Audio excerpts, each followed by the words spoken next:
And I also like the bit where they explain how they did the whole thing at the end to an audience of people that weren't there and are cheering anyway. Yeah, like they understand what's happening. We're assuming that they saw the whole thing like we did.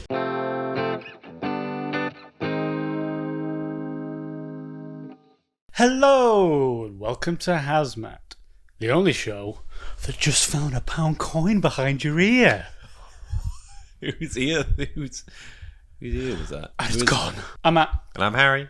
And this is the monthly thing, the part of the show where we talk about every new film or series we watched in the last month, whether we recommend them, what we thought about them, and how we felt watching them. Sparkly. Sparkly.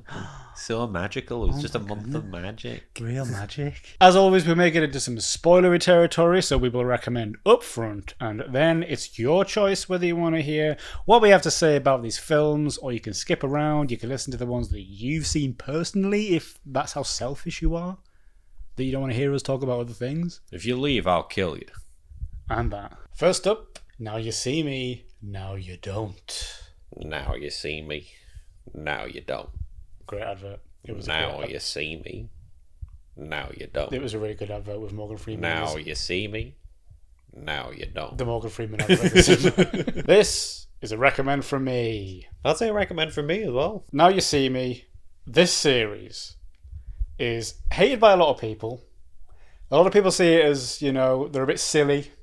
It's a generic blockbustery thing with a bit of a different premise in that they're magicians instead of guns and shit.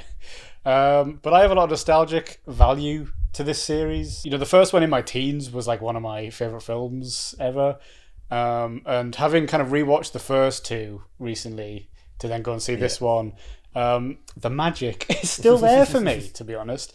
I just love them. They're just so fun. And it's funny because a lot of the time, like, you know, if you go back and see my history of what films we've talked about, sometimes, you know, big blockbustery things interest me a bit less when it's just like a turn your brain off type film. But there's something about these ones that to me are just so like magical and fun and exciting, and I don't know, I just love them. They are very much like, it's, you know, it's, the premise is quite simple when you water it down. They're heist movies with the twist of them being magicians. Yeah. And I understand the criticism. It's very much like these movies are very like style over substance, but it works still, I think, you know, and it's kind of reflective of what it's about. That's what stage magic and performative magic is all about. It is very much about like the smoke and mirrors, the flashiness of it. And I think if you take a cast like this, and they just work together. Yeah. They just work really well together. They have great chemistry. I really just love these characters, and to see them all hanging out as a group is brilliant. And I thought that's what this third one brought as well, because we've got the 5 horsemen now, and then the added dynamic of the 3 new characters, Justice Smith, Dominic Caesar, and we looked up her name. It's not Isabella Merced. It should have been. It's the other one. Ariana Greenblatt. That's the one. That's it. And I thought they brought a great energy to it as well. The kind of the new guard, the horsemen are legendary status now. I think what's funny about these films is you have to kind of pretend that magicians are at like rock star status. They're still in. Yeah. Like that, they sort of peaked, I mean, firstly in like the 70s, but that was when they were like creepy. That was like the Rabbit Out of the Hat classic. The more like Paul Daniels, like the stage show chopping women in half. The kind of personality that like a Bruce Forsyth had. Exactly. Yeah. And then it sort of became trendy and cool with the David Blaine, the Dynamo, Chris Angel. It became kind of edgy in the 2000s. And then, I mean, David Blaine was a lot of like just endurance challenges and like that sort of stuff. I guess coming from the Houdini sort of area of magic. And so yeah, it's quite funny to just imagine magicians being still that big in today's age. And they sort of touch a little bit on like deep faking and AI slightly, and what that would mean for magic when we can do so much trickery anyway now. It doesn't have to be clever sleight of hand anymore. You can just edit a video to be whatever. But they didn't go into that as much as I thought they might in this one. They did just kind of stick to the roots of it being a heist film. Magic is still like mainstream, and yeah, I don't know, it worked. Because they kind of touched on that. That was kind of the premise of the second movie, and I think they maybe did that too early. Of like, the concept of, you know, science and tech versus magic and illusion. Yeah, Because that would have been an interesting premise, especially like with how much of a hot button topic it is. definitely. They were ahead of the time. Ahead of the time. And that's why I love these movies. Yeah, just a fun experience. I think like the action sequences are always like really well choreographed and really fun and over the top, and Yeah. it's always an interesting concept to take all of these sort of parlor tricks and then turn them into combat maneuvers, Like big stunts, Yeah, and big yeah. sequences. Yeah, it's really fun to see them figure out ways of incorporating tricks into fight scenes when they're in these action sequences. It's just fun to see them put these little unique spins on what would normally be like a thwap punch, knock 'em out kind of fight scene, or like a car chase or things like that. This one, they tried to sort of recreate the famous bit in the second one where they're all passing the card around Yeah. when they're being searched. I felt like they tried to recreate that a bit with the scene when they're in the mansion, and they're all kind of showing off to One-upping each other. yeah.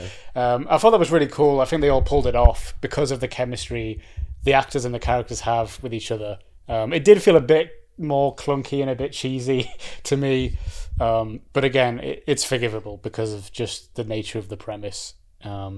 It's just them one-upping each other with cheesy, like parlor tricks and things. So We love it though. We love it. we love it. And We love it. everyone did a fantastic job and really consistent accents throughout. Everybody, every Every single person. in this movie. Oh no, wait, Rosamund.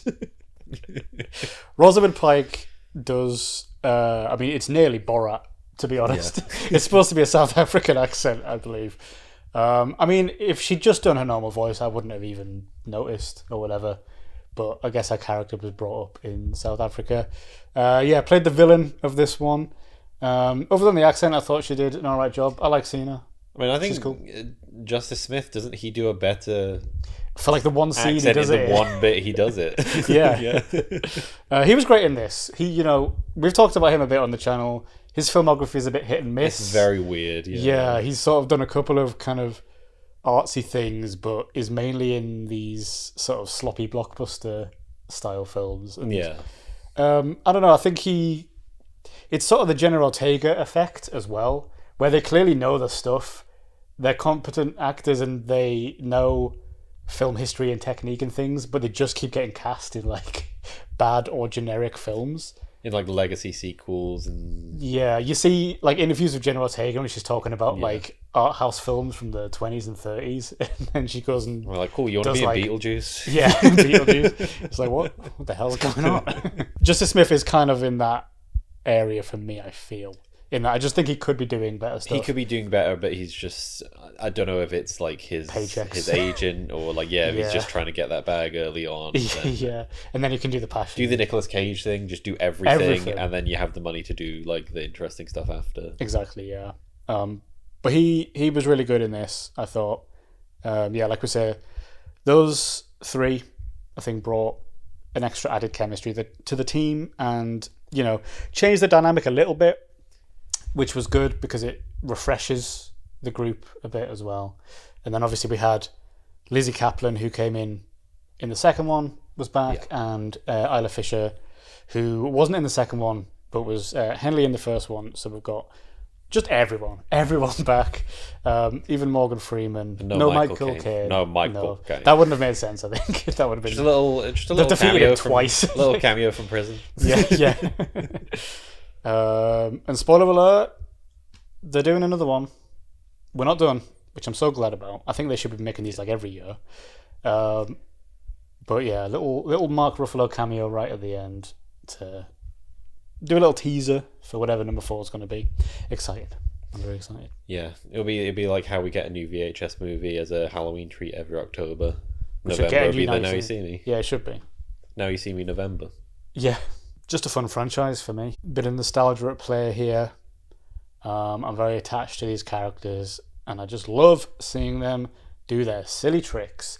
And I also like the bit where they explain how they did the whole thing at the end to an audience of people that weren't there. and are cheering anyway. Yeah, like they understand what's happening. We're assuming that they saw the whole thing like we did. That the entire experience of them going through that entire thing was the whole live film. streamed to the world. Yeah. All they've seen is them bring out the villain on stage, like in handcuffs or whatever, and explain what's going on. Everyone's like, yes, yes. When they should be like, who, what? Who is that? What the fuck are you talking about? What's happening? Do some tricks. Well, you guys are just talking to us. But you know what? It gets away with it. Because it commits so hard. Yeah, it's incredible how like all three of these movies have had separate directors, and they still I think managed tonally and stylistically to be like consistent throughout. Yeah, it's got that kind of snarky sarcasm thing. I was a bit worried at this one because they're just so 2010s. In terms, like when we were rewatching them, that's what I thought. Is like the humor, the style of comedy is just that like millennial, or what's the next one after millennial? Like, Gen X, like that. Yeah, the Zoomers. Yeah, the no, before millennial. Oh, before millennial. X? That was I think so. Yeah, Gen X. But anyway, that kind of that era of the snark, like internet sarcasm. It's all quips and one-liners and. So I was worried it wouldn't age quite well, but I don't know. They managed to pass it off in this. I think it was fun. So have we said the word fun enough? Yeah, good job, Jesse Eisenberg. Next up, The Running Man. Run, fast as you can. Can't catch me. I'm the running man. They didn't use that. They should have used that as the tagline. Glenn Powell should have said that. The Running Man is a recommend from me. I think it's like a light. It is light. A light recommend, like a just about. Yeah, because I was thinking about this, and I think if you take it as face value, just a movie, it was a lot of fun and it was gripping and it was great. If you take it in the context of Edgar Wright's filmography, it's at the bottom end of his filmography, but that just shows how strong his when you have to compare it to stuff like Scott Pilgrim and the classic Shaun of the Dead, like the whole Connector trilogy, like even Baby Driver is like a later era Edgar Wright film that was great. I mean, half the people in that are like rapists now, I think. But other than that, it's a pretty good film. Yeah, I haven't seen much of what he's done lately. I never saw Last Night in Soho. Oh, Last Night in Soho was pretty good. Was it good? But anyway, it's just weaker in the sense that I didn't feel like it had as much of his stylistic flourishes that I would expect. His style is very, it's very comic booky. I'm not just saying that because of like Scott Pilgrim, but there's a lot of flourishes he likes to do. Baby Driver was super music based. A lot of the scenes were synced up to like specific songs. His soundtracks have always been very important, I've found. And I think just, he's one of those, whenever he works with like Simon Pegg and Nick Frost, that there's like a magic there. There's a chemistry there that just works. So I think this was maybe missing a bit of that for me. It did just seem a bit more watered down and not what you would expect from him. Yeah, he's normally quite good at playing around with a lot of the like genre tropes and like doing different things. Like the one I always think of is like the quick cut sort of montage of them like suiting up, which normally in movies would be them like a superhero putting the costume on, or like in action movies it's them like clipping the guns and like putting armor, but like you go to like Shaun of the Dead and it's him just like doing up his tie and putting his name tag on and stuff. He understands the form of certain genres and is able to like twist those. Less of that this time, I think. Maybe it was because it was a remake. It's a remake of the old Arnold Schwarzenegger film. Maybe want to stay a bit more faithful to it. And then obviously more by the numbers. It's our like 51st adaptation of Stephen King this year alone. Sort of similar in concept to The Long Walk in terms of dystopian future. It's another like death game. If you stop, you die. Like that. Yeah. But as a film, a lot of fun. I took a little bit of time to warm to Glenn Powell last year when he was doing. I hated Hitman.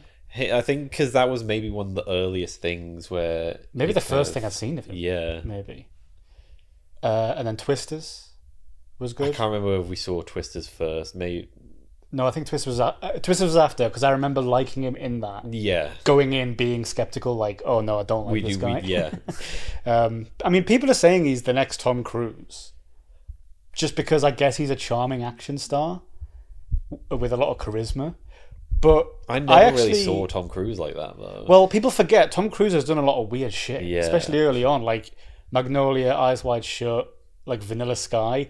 I think people just think of him as the Mission Impossible Mission guy Impossible. now. And so Glenn Powell hasn't got that, I don't think. He's just gone straight to like movie star guy. And so I think he's a bit more Chris Evans Yes, yeah. in that he's got a few random things, and I think he'll eventually get a role that will be the role.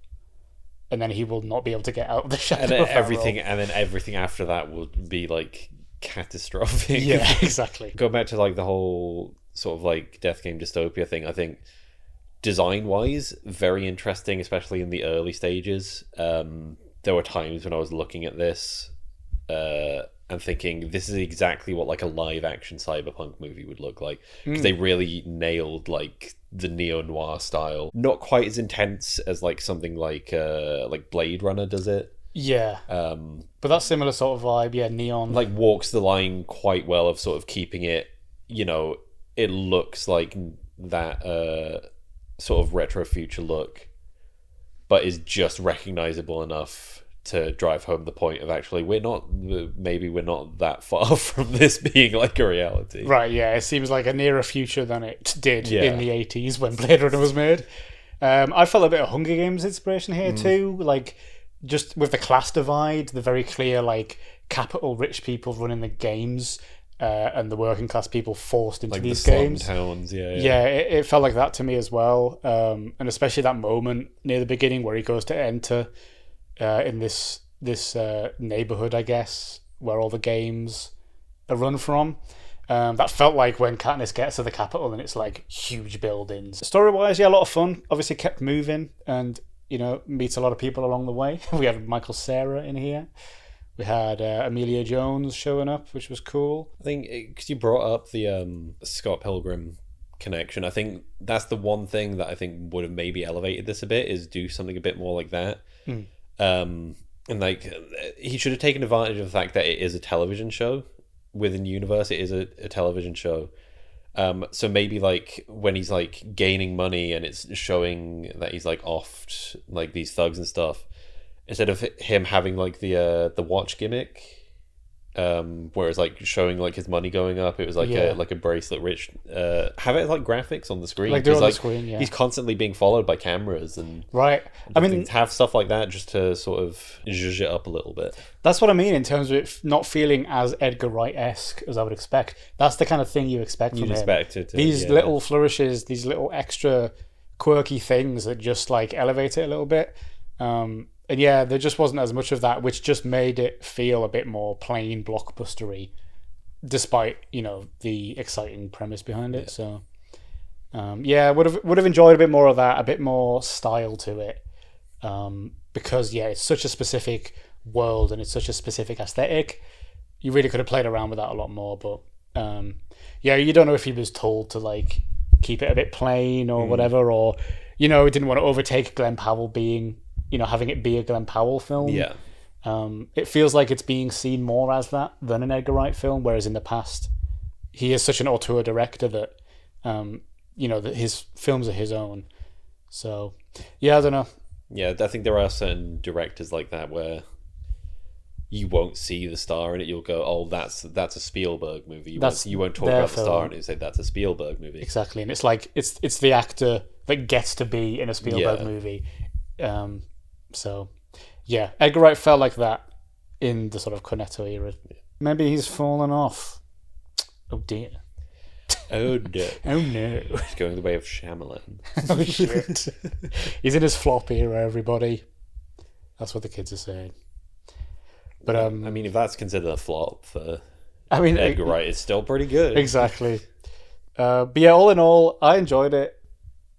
In general, I think there was a lot of exciting moments, kept me gripped, and a fun story about the working class rising up, which seems to be a theme in cinema lately. Wonder why?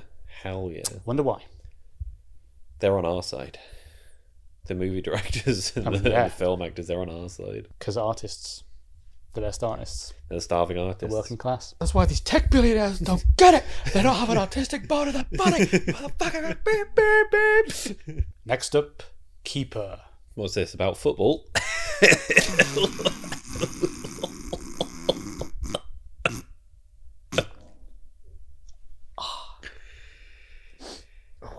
He needs his inhaler. Keeper is a recommend from me. And a recommend from me. Bit stronger than Running Man.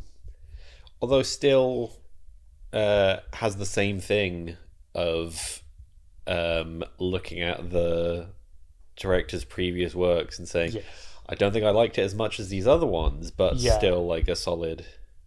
Yes. I'd agree with that. Well, I think it's in the middle of his last two. So this is Osgood Perkins, Longlegs, The Monkey, and Keeper are the kind of big three we've had in the last couple of years.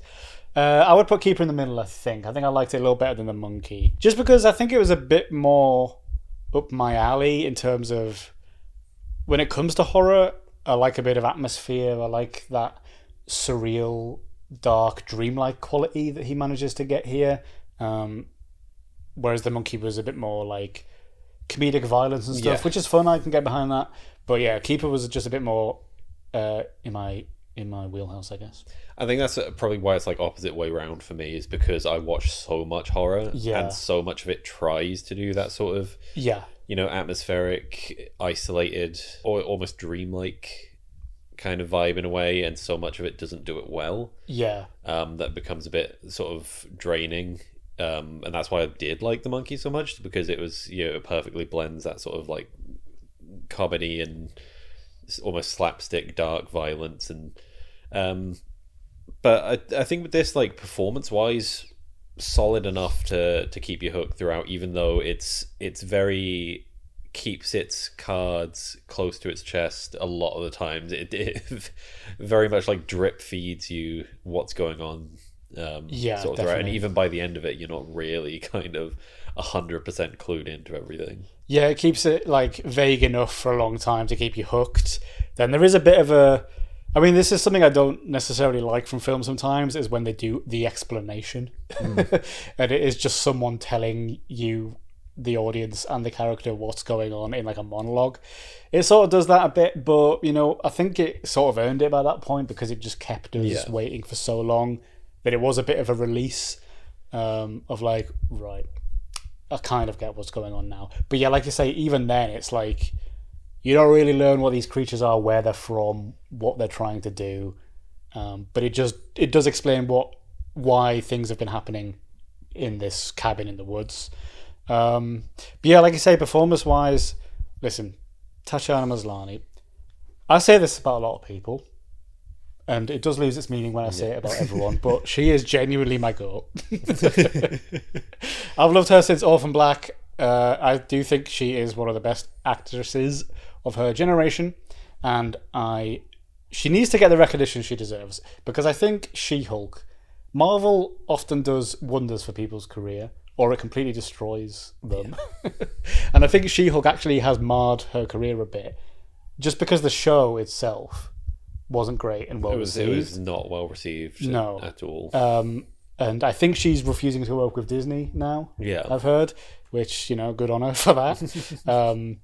But I don't think there was anything wrong with her in it. But it was just everything. It was the machine around her, as is so often the case in some of these Marvel films. Yeah, I think she's fantastic, and she was really given space to do what she does here. I think she really carried this film, because a lot of it is just her on the screen, on her own as well. Like, it's hard to carry a film when you're not necessarily just acting, even if it's just two people, like a duo. Like when it's just you on the screen and you're not even doing dialogue, it's all in the physical performances, facial expressions, and I do think she nailed that. God, why don't I just marry her already? Jeez, man. Because that's not what the point of Should the I marry film her? was. The film was about her taking back control and reclaiming her agency after being forced into a situation where she was, felt trapped and controlled. It was about her taking back control of her life. And that's exactly where the movie ends, is the moment she reclaims her agency, which, more on that later. Tatiana, will you marry me? I just told you no! But yeah, I think Osgood Perkins is, I can never say his name. Osgood I was trying to Perkins. say it and I stumble on And those. then with you know think why. it's supposed to be Oswald. Oswald Perkins. That sounds better. Change your name. What kind of name is Osgood? Osgood's not a name, but Oswald is. Oz? Good. New Zealand? Bad. I don't believe that. That's how you remember. It's the other way around. It is definitely the other way around. But yeah, I think he's really made a name for himself now, hasn't he? I mean, 3 films in the last couple of years. And we'll see, kinda where he goes, whether he wants to step outside, because seems to be establishing himself as a horror director, Yeah. which isn't necessarily a bad thing. Like, if you keep on going like this, then he's going to be remembered among the greats. Like the John Carpenters and the Wes Cravens. Yeah, I think he has potential to be up there. And I think, even though they're all horror, I think it's 3 very distinct styles we've had. Very different. Yeah, each one. Longlegs Yeah. was sort of a bit of true crime sort of style with a serial killer plot line.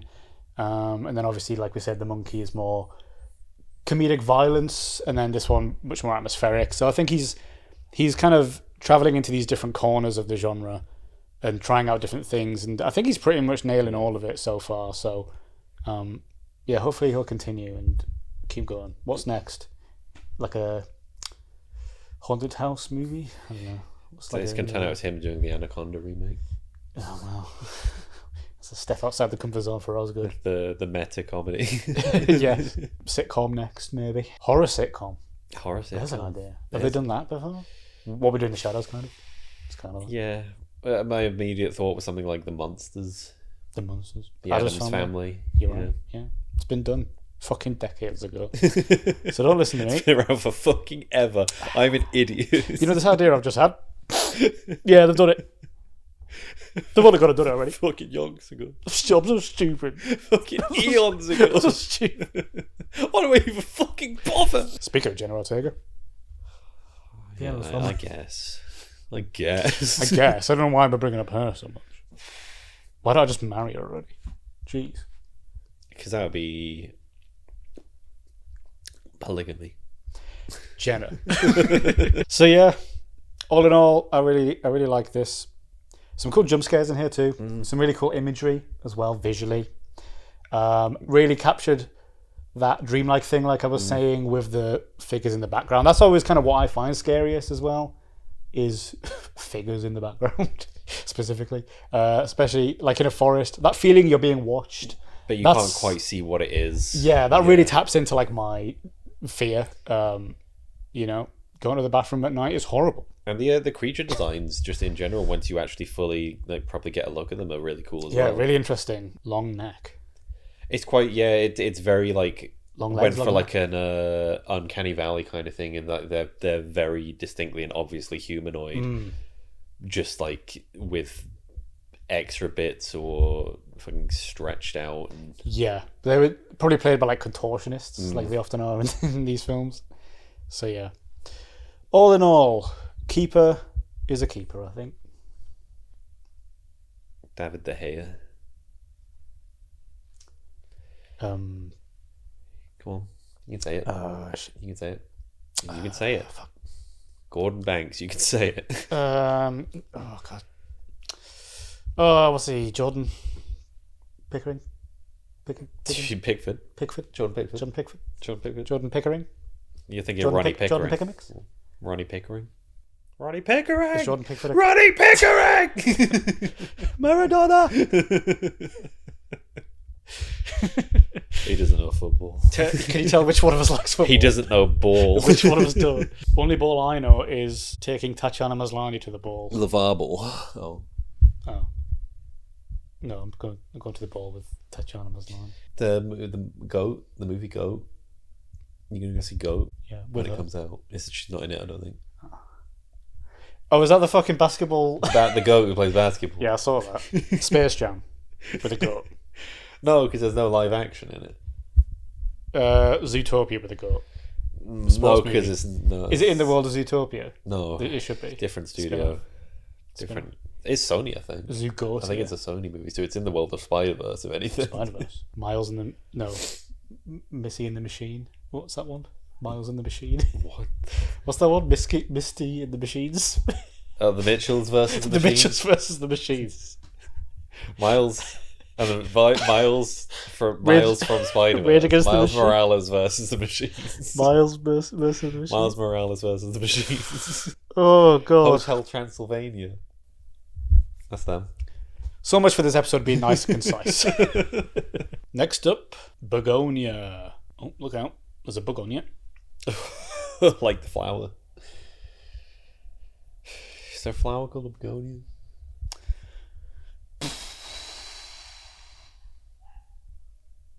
No. Alright then. Yeah, begonia. Fully a recommend from me. And listen, if you've watched any of these reviews before, you will know this is my best of the month. Wow, wow, wow, wow, wow, wow, wow, wow, wow. Hate that. Hated that one. So, Begonia. It's the latest from Yorgos Lanthimos, who I have cited as one of my favourite directors, if not the number one, if I had to pick one. And Emma Stone, of course, is in this. It's about their fifth collaboration in a row now. Jesse Plemons is back as well. He was in Kinds of Kindness last year. And then, a couple of other people here. But the cast is a lot smaller than his last few films have been. He's pared it back down a bit now because this concept it sounds quite high concept and fantastical, but it does keep it quite close to the ground, actually. So it's about these two guys who kidnap a CEO, played by Emma Stone, because they think she's an alien. It's a remake of Save the Green Planet, which is a Korean film. Mm-hmm. And generally, I find that if Lanthimos is writing and directing, that's where I prefer him to be.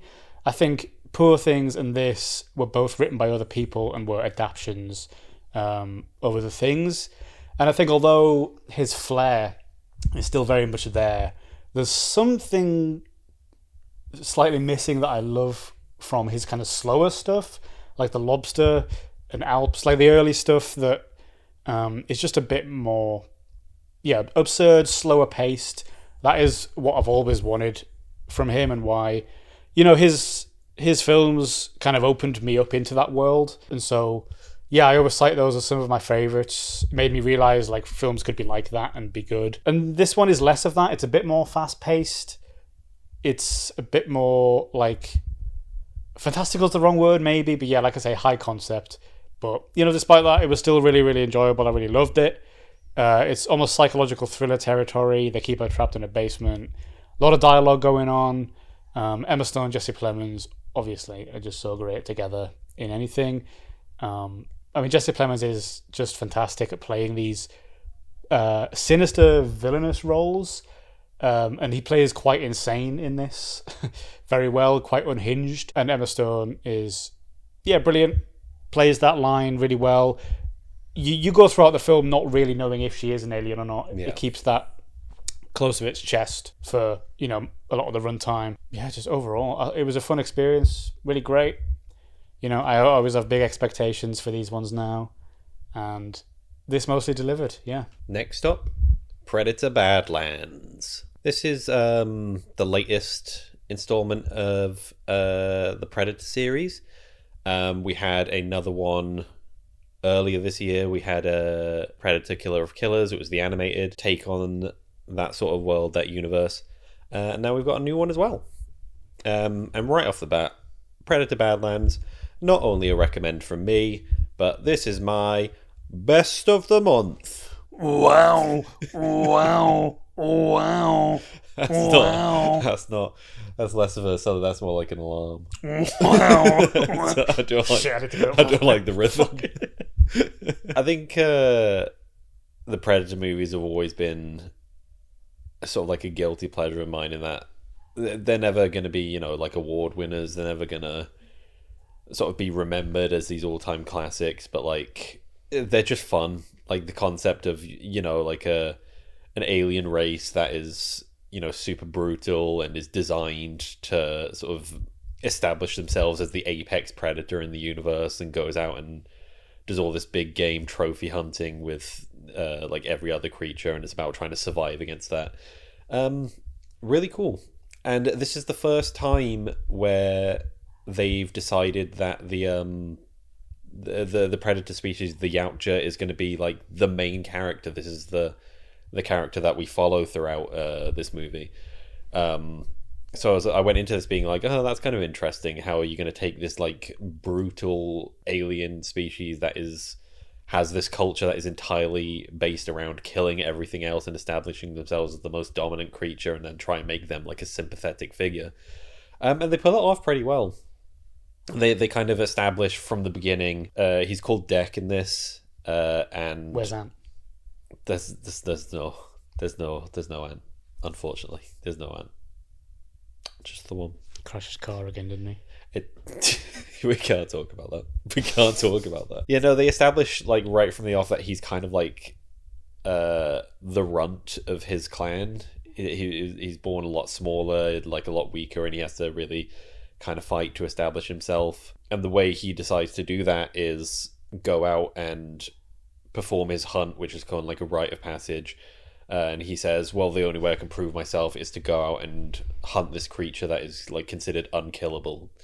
And like even my father like fears this creature, and like no one can hunt it, so I'm going to be the first to do it. That's the way I'll prove myself. And this kind of takes us on this adventure where he goes to this planet that's considered like a death planet, where everything can kill you. Everything is out to kill you. And he's like, okay, and now I have to go and hunt the most feared creature in the known galaxy and bring its head back as a trophy or whatever. And that's kind of the concept of our movie. That's where we go. And it's just a fun experience. It's a fun experience of him, you know, being thrown on the other foot. Like normally with the Predator movies, they're the ones doing the hunting, and now he's become the hunted. It's kind of flipped the script on its head. But he meets along the way some people that are going to help him. A nice dual performance here from Elle Fanning, playing both Thea and Tessa, who are both synths from the Weyland-Yutani Corporation, which people who are fans of the series will know that's our little crossover link. Because whoever came up with the concept to cross over Alien and Predator is a genius. Sitting on their piles of gold now. Yeah, a little like misfit band of heroes on a quest to kill a monster, and then it turns out the real monster was man. Sorry, I fucking tried to trample over your Yeah. your point there, because I said, is that the sequel to Kill a Mockingbird? No, that's also good. But we've both just reached at the same time. Yours was a joke about how a book about not being racist. Yours was a really great point into an action sequence. No, eventually as the movie goes on, it sort of turns the script around again. It becomes, actually, we don't want to kill this creature. We want to protect it from the evil corporation, because corporations are always the villain. We know this now. That's because they're tech billionaires. They don't understand. Yeah, not a lot to go into detail-wise. I think this was just the most sort of unabashed fun I had watching a movie this month. Again, just great action sequences, plenty of like gore and viscera, as you would expect from a Predator movie, and really cool concept of going, hey, let's make the villain the good guy this time, and see how we get people to sympathize with them. And we do. We did it, and then we teased a sequel, and job done. What else can you say? It's an all-rounder. You did everything. And you did it well. Next up, anemone. Anemone lives in an anemone. This is a recommend from me. Quite a strong recommend as well. So this is Daniel Day-Lewis's first film since 2017's Phantom Thread. This man pops up like every 7 years nowadays. I've got really into Daniel Day-Lewis this year. I'm really quite enamoured by him all of a sudden. I think it's off the back of getting more familiar with Paul Thomas Anderson as well, around when One Battle After Another came out. Yeah.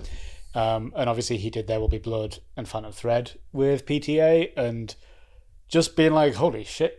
Like, everyone says he's the greatest actor of all time, and it's not overrated at all. Like, he just is. I can't exaggerate how good he is, to the point where there's some films where he's almost bigger than the film. Like, he just towers above it must be so intimidating to do scenes with him because he's just, he's very famous for being in character and being very method about it. And carrying all his Oscars in with him. Right, yeah, you're just bringing them all in. He must. Is he probably got the most best actors? I think it's three. Three, yeah. That's got to be up there. I don't know one else. I think Brody's got 2. Oh, he's got 2. He's catching up. Brody needs another Ist movie. Yeah. To get him another one. But yeah, he's the best there is, and I see why now. So yeah, I got really excited for this new one, this comeback. And interestingly, this is directed by Ronan Day-Lewis, his son. So obviously, there's been debate about nepotism and Nepo baby. Yeah. Like your first debut film has Daniel Day-Lewis in it. Like fucking hell. Yeah, he's your dad. That's why.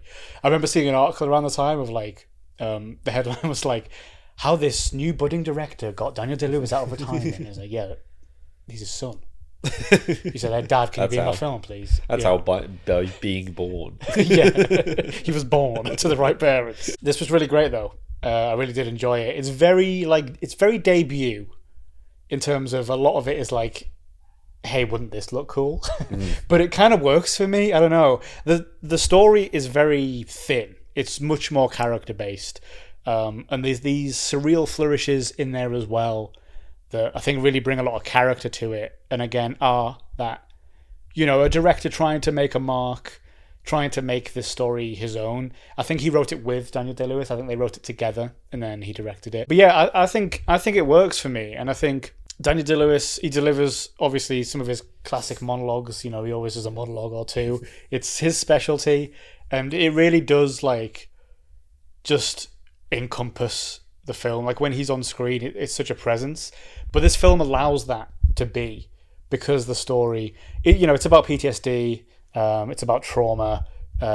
Sean Bean plays his brother, and they haven't seen each other in, decades. And he goes to find him, and he's living on his own in a cabin in the woods. And so yeah, it's about them trying to reconnect and digging up the past a bit again, and how the family's been affected by their actions. And yeah, so there's just a lot of dialogue-heavy scenes, a lot of scenes where Day-Lewis is just delivering a monologue, and Sean Bean's just in the room like, oh my god, what do you mean? What are you talking about? I don't understand. What are you on about, mate? Stop talking like that. Don't like it.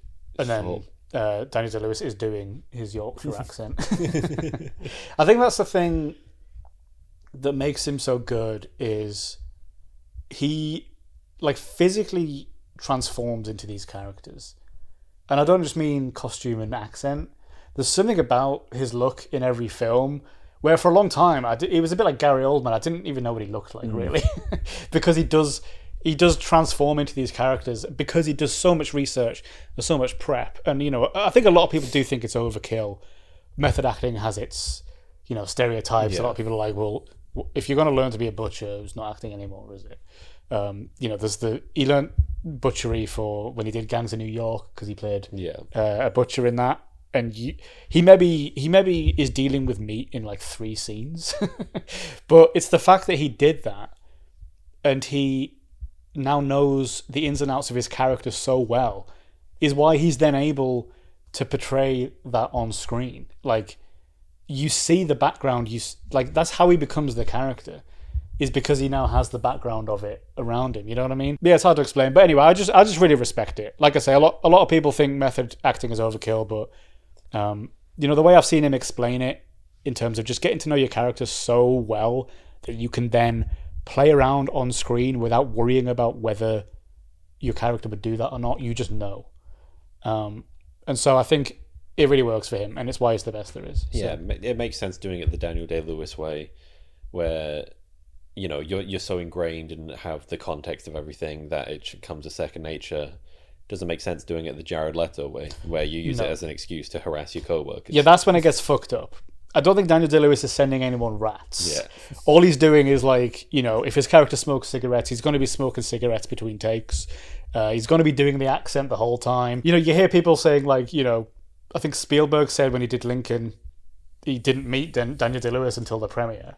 He met Lincoln. He was working with Abraham Lincoln. That's what everyone says. Yeah, I don't know, man. I just respect him so much. I've really become enamored with his performances this year. So, yeah. I was really excited for this, and it just delivered. It delivered for me. So why don't you just marry him? Daniel. I'm doing a lot of praising actors this episode. You know what? That's nice. I think That's nice because they put in the work and they deserve it. I'm allowed to wax lyrical about the people I like. Thank you. Thank you. I didn't really talk about the film, but you get it. It was good.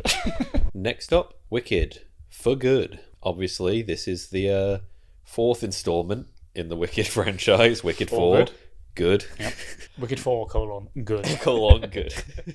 No, this is the highly anticipated sequel to the first part. It's the second part of the same story that was established in Wicked last year. And this is the follow-up to see the kind of conclusion to how that all plays out. And I think this is the first and maybe the only not recommend that we're going to have this episode, I think. We'll see. Damn. We'll see. But I can confirm it will be. Yeah. And it's a weird one as well, because my criticisms of this movie are not necessarily about the actual movie itself, but kind of about the story in broad, which would include like the original Broadway performance of it. Because, quality wise, the way the music's composed, the way it's shot visually, on par with the first one. It's just that I agree with what a lot of people have said about the story in general, in that the second act is incredibly messy and I think over bloated with stuff that isn't necessary. And genuinely, I think the story is better if you end it after the first act.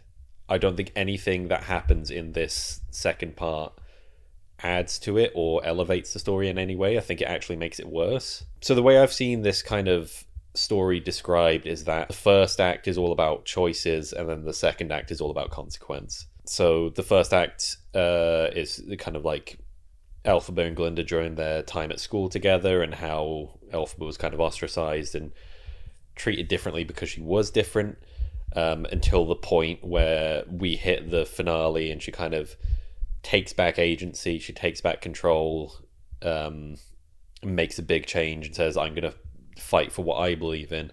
And then the second act is she's been declared public enemy number one, and she's fighting against a system that she thinks is unfair. What this second act largely is used for is tying things together with the original Wizard of Oz movie. It's very much a whole long sequence of going, here's Elphaba's friend group from when they were at school. These are all the characters that they become. That's kind of what it is her whole friend group become the characters from the original story. It through various magical means and mishaps.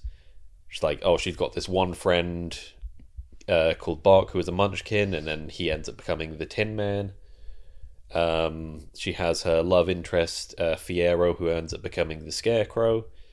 Her sister becomes the Wicked Witch of the East, who is the one that's killed after being crushed by Dorothy's house at the beginning of the movie. It's all stuff like that. Going back and looking at some of the stuff people have pointed out in the first movie, they do a good enough job of subtle little references and the way characters move and stuff to actually suggest this is who they become.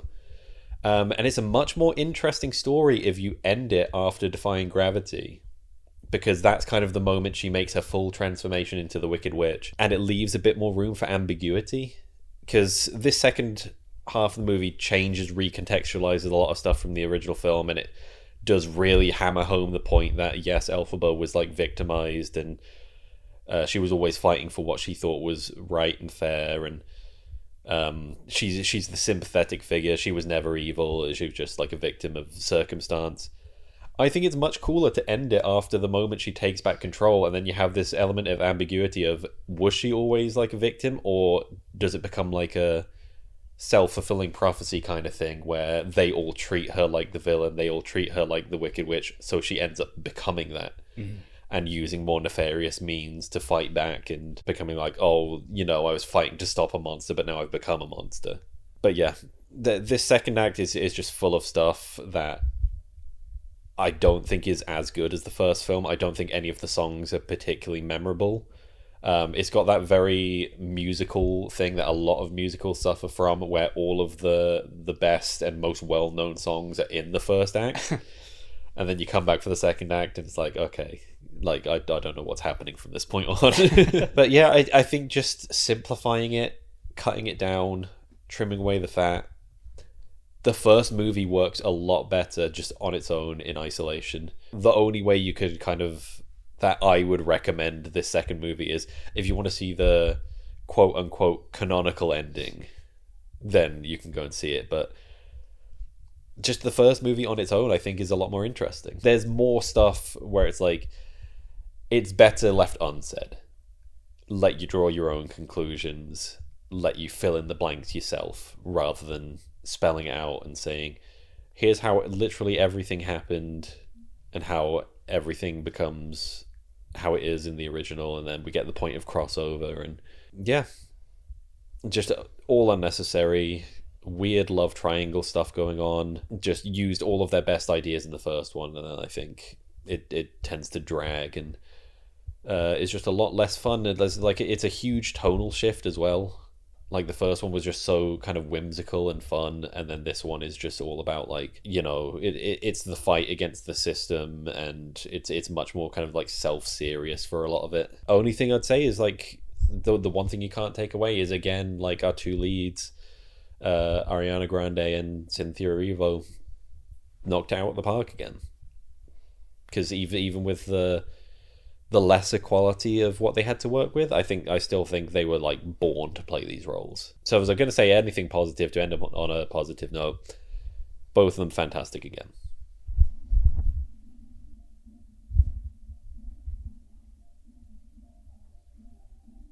No, you're not going to. You have to do the thing. Oh, I don't know what the thing is. Hold your finger out. Oh. We're holding space. I hear that. I hear that. Did you not see that? Do you not know what that is? Oh no, is that an interview thing? Yeah, have you not seen it? No. Ariana Grande. I have seen that. A lot of people said they're weird in interviews together. I hope that doesn't pick up.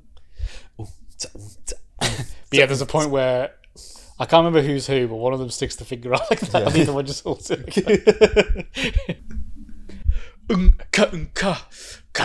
Hey everyone, let's party at 4:10 on a Sunday afternoon. Little disclaimer here: if you can hear the music outside, our neighbours are playing very loud music. It might not pick up. It might. I'm just going to stick this in if it does, so you're aware of what's happening. I haven't layered music under this in the editing program. That is happening outside our house. So. And if it sounds like the same song playing for like hours, that's also not us doing editing. That is just I cannot tell the difference between any of the music. They stick to one genre, yeah, and I think it's Arabian hip hop. Yeah. Next up, Die My Love. This is a recommend from me, and a pretty strong one. So this is the latest from Lynn Ramsey, known for films like We Need to Talk About Kevin. It's Jennifer Lawrence and Robert Pattinson in lead roles here, two of my absolute faves. Yeah. And to my knowledge, I think the first thing they've done together. I can't think of anything else they will have starred in at the same time. So really cool to see them work together as quite a dysfunctional couple here in this film. And I mean, dysfunctional is putting it lightly, but yeah, I thought they were absolutely brilliant, and their chemistry was off the charts. It's much more a story about Jennifer Lawrence's character, and Robert Pattinson is a bit more of a side player. It's much more her story, but I think it just works really great. It's such a fiery, passionate film. You know, it deals with postpartum issues, it deals with feeling trapped in a relationship, the way women are expected to act in certain situations or expected to want certain things. It just explores their relationship, the passion between them. There's arguments, there's fights, there's love, there's some really dark moments here, there's some really fun moments here. It's such a bold film as well, like visually, thematically. Like, there's a bunch of very dreamlike sequences in here, which I always love, like a lot of surreal elements. That music is so loud. I'm trying to power through here. Right, I've lost my train of thought there. Yeah, real fiery film, and I'm not just saying that because there is a forest fire sequence in this. Yeah, just so good, really creatively done. Overall, I just loved it. Yeah, again, it's not super plot heavy. It's much more an exploration of these characters, what her life is, what it's become, what she wants it to be. It's just, yeah, it's as wild and intense as their relationship is. The film really matches that energy, and it's just like, it was just such a wonder to watch it. So yeah, I just loved it. Delivered for me. Great to see two of the best working actors right now in my books just spar off against each other in a great indie drama. So that's, that's easy because then you can combine that into just one wedding. Jennifer and Robert. Throuple? How many is that now? Like five? I'm rocking about five people. I've got a lot to get through. A lot of suits to buy. Oh, I can just use the same one. They won't mind. Just introduce all of one. If they love me, they won't mind. They won't mind. Just have one day, just bring them through. One ceremony. Janet, right. Touch on it, right. Daniel, you're next. Last up, Zootopia 2. And I am calling it Zootopia because it's a better name. It just is a better pun. It's a better name. It rolls off the tongue better. It works for what these movies are about. I'm not calling it Zootropolis. I'm not calling it that. How are kids supposed to spell Zootropolis? Stupid. And this, right off the bat, recommend from me, which is surprising because it's a Disney sequel. They're normally very They're normally straight to DVD. Yeah, which isn't a thing anymore. You can't do that no more. No. It'll be straight to Disney Plus now. Yeah. Most films don't even get a DVD anymore. Never mind straight to. Yeah, I love the first Zootopia movie. I think out of all of Disney's sort of back catalogue, I think Zootopia is maybe the most like cleverly written, in terms of just its satire, its parody, its social commentary. I think it does all of it so well, and we get more of that here. I think just with the quality of some Disney sequels that we've had in the past, to get one that's as good as this is nice and refreshing. We get a lot of the original cast back. Obviously Jason Bateman, my guy, back in the role again. Smaller roles like Idris Elba coming back, along with a lot of newcomers. We have voice work from Andy Samberg, Stephanie Beatriz, weirdly CM Punk and Roman Reigns both having small appearances in here as well. So yeah, it's quite an extensive cast. Everyone does a great job here, but it's never really been about the performances for me. It's always been about the writing, and again, very sort of apt and great social commentary here. Again, because while the first movie was kind of about the marginalization of a certain group, they do a similar thing here. So the story this time around is there's another sort of conspiracy that our main characters Judy and Nick have to solve, which revolves around the reptile populace and how they were victimized, and they've sort of now have to live in hiding in a way. They're in very small corners of the city and aren't as able to move as freely as like the mammal population are. And it's about them uncovering this whole conspiracy about how like they were wronged by a family of wealthy kind of oligarchs, and how they use that to expand their own territory. So I think we can all kind of put the dots together and see how apt it is to have a story about a marginalized group having their land stolen. Yeah. But yeah, just another fun movie with great writing and great action scenes as well. I've always thought that DreamWorks has kind of one-upped Disney a lot of the time with their action scenes, like the way things move. I still think Sony is the king of that at the moment. With, of course, Miles and the Machines. Miles and the Machines. Classic film. Hotel Pennsylvania, Yeah, really fun action sequences. They know how to play around with the formula of it being like also being a cop movie. So a lot of like high speed chases and fight sequences and pursuing the bad guys, stuff like that. But they know how to play around with how these different animals would move and behave, sort of like the size differences between them, and how they would like interact in an intermingling population.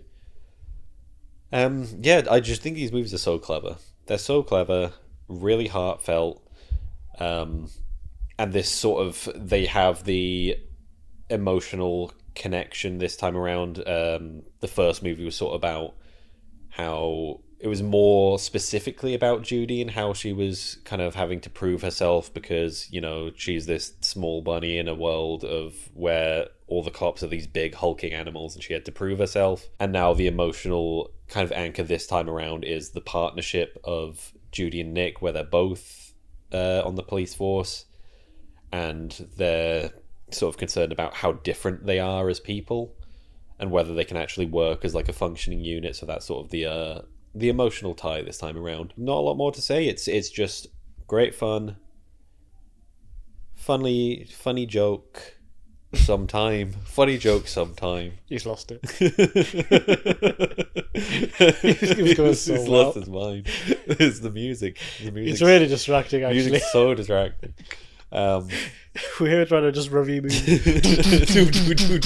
Fun movie, well written, lots of comedy, lots of action. Shakira doing another song with Ed Sheeran's help this time. I saw was written partially by Ed Sheeran, so he gets around. He gets his name in the credits. Well done, Ed. Good Well job. done, Ed. Get that bag. You know what, Ed? Get that bag. You know what? You know what, Ed? You deserve it. You don't have enough money, I don't think. You don't. And you need to be in more movies. It can't just be yesterday. Yeah, it can't just be yesterday. Because you're in that a weird amount, like a lot, like quite a lot, and then no other movies. And that whole movie is like making a point about how, you know, like the main guy is like a fraud, and you're actually the one true genius songwriter, and it's all your own talent, and Really he's coasting off of other people's success, but you're brilliant. Yeah, you're like original. Yeah. I love you, Ed. So yesterday's a recommend from me. Ed. Oh, you got one as well. Perfect. What a wholesome episode. Well, there you go. That's November. Is that what month we're fucking in? November. Yeah, that's November. Good month. Pretty solid. Like a 99% hit rate there, pretty much. I got to see some of my favourite actors in action and line up to marry them all. You've got one as well. You know what? I'm going to throw Jason in there as well. I love Jason. Love get Jason Bateman down the aisle. We've got a lot of weddings to organise, guys. A lot of cakes to buy. A lot of bands to hire. So we have to go. I'd throw him on the list as well of people we want on the show. Jason Bateman. Yeah. Absolutely. I think he'd love it. Patrick Wilson first, obviously. Patrick Wilson is there. Jason Bateman. We need Jason Bateman. Richard Osman. That's the dream team. Maybe all together on the same one. That'd be great. Not a big enough sofa, but... We need to buy more microphones. Everyone's passing around the mic. Sorry, Patrick, did you want to say something? Hey, over here, I've got a joke I want to make. Jason passed. The scene's passed. It's passed. Never mind. Thank you for watching HAZMAT talk about every new film or series we watched in November 2025. If you enjoyed this video and you'd like to see us do more stuff like this in the future, you can support the channel by leaving a like or a comment. You can hit the subscribe button as well as the notification bell. That way you'll be alerted to all our more recent uploads. And as always, all of our socials will be listed down in the description. And join us next time, which will just be a highlight compilation of all our wedding videos. And I'm going to be racist to animals. You fucking skunk. You fucking piece of shit. You fucking die.